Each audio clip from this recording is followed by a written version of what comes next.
Praise the lord అందరికీ. మరి యొక్క ప్రత్యేకమైన దినం, దేవుడు ఆశీర్వదించిన దినం, మరి దేవుడు మనతో మాట్లాడుతున్న దినం. మరి మీరందరూ బాగుండాలని మీరందరి గురించి ప్రార్థన చేస్తూ మరి యొక్క దినం ప్రభువుతో మనం ప్రారంభించాల్సిన దినం కాబట్టి మరి ప్రభు ఇస్తున్న దినాన్ని మనం జ్ఞాపకం చేస్తున్నాం. ముందుకు వెళ్దాం. మరి ఈరోజు దేవుడు మనకు వాగ్దానం చేస్తున్న మరి వచనాన్ని మనం తీసుకుందాం. దేవుడు మనతో మాట్లాడాలనుకున్న మాటను మనం తీసుకుందాం. కీర్తనలు 55:22 వచనాన్ని మనం చదువుకుందాం. అక్కడ దేవుడు మనతో చెప్తున్న మాట ఏంటనంటే, నీ భారము యెహోవా మీద మోపము, ఆయన నిన్ను ఆదుకొనును. నీ భారము యెహోవా మీద మోపము. మనము భరించ సఖ్యము కానీ మరి సమస్యలతో ఉండొచ్చు, పరీక్షలతో ఉండొచ్చు, భారాలు ఉండొచ్చు, దుఃఖము ఉండొచ్చు, వేదన మనకు ఉండొచ్చు, అనేకమైన స్థితిగతులు మనకు ఉండొచ్చు, పరీక్షలు మనకు ఉండొచ్చు, ఎంతో ఇబ్బందికరమైన మరి పరీక్షలు మనం ఎదుర్కొంటుండొచ్చు. ఈ స్థితులలో మనకు అనిపిస్తూ ఉంటుంది, ఎవరు మనకు తోడు లేరే, ఎవరు మనకు సహాయం చేసేవారు లేరే, ఎవరు మనకి అన్నట్టుగా మనకు ఉంటూ ఉంది. కానీ ప్రియ సోదరి, ప్రియ సహోదరుగా మరి ప్రభువు సెలవిస్తున్న ప్రకారముగా మరి మరి ఏం చెప్తూ ఉన్నాడనంటే, మనము చింత చేయడానికి వీలు లేదు. ఈరోజు నీవు కానీ నేను కానీ మరి సమస్త క్రైస్తవ మానవాళిని కానీ ఈ సృష్టి అంతని సృష్టించిన మరి సృష్టి అంతా కూడా మరి దేవుడు సెలవిస్తున్న ప్రకారం మనం చింతించడానికి వీలు లేదు. దేనిని గురించి కూడా చింత చేయవద్దంట.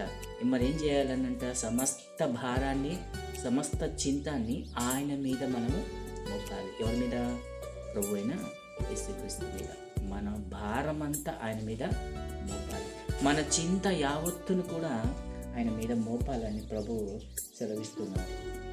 మరి మనము ఈరోజు ఉన్న పరిస్థితుల్లో చూసుకుంటే మనకు అనిపిస్తూ ఉంటుంది, ఈజీగానే చెప్తారు అని.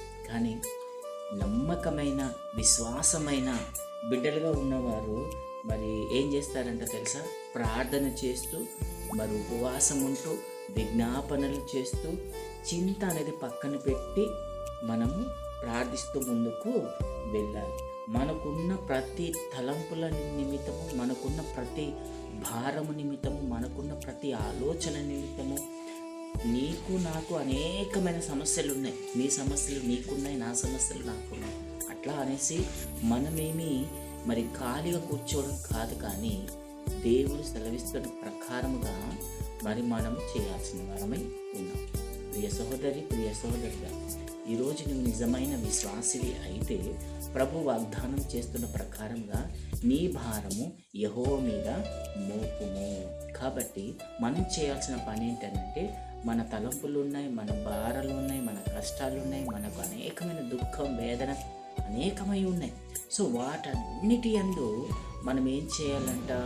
ప్రభు సన్నిధిలో ప్రార్థన, విజ్ఞాపనలు. మరి ఈరోజు ఉదయకాల సమయంలో మనం ఎందుకు మీ దగ్గరికి వాక్యం వస్తుంది అని అంటే, మీరు ప్రార్థన చేయాలి. విజ్ఞాపనలు మీ తలంపుల నిమిత్తం, మీ ఆలోచన నిమిత్తం, మీ యొక్క స్థితిగతి నిమిత్తం, ప్రతి పరిస్థితి నిమిత్తము ప్రార్థన చేసే వారై ఉండాలని దేవుడు ఆశపడుతూ ఉన్నాడు. కాబట్టి మరి వాగ్దానం మీ జీవితంలో నెరవేర్చబడును గాక.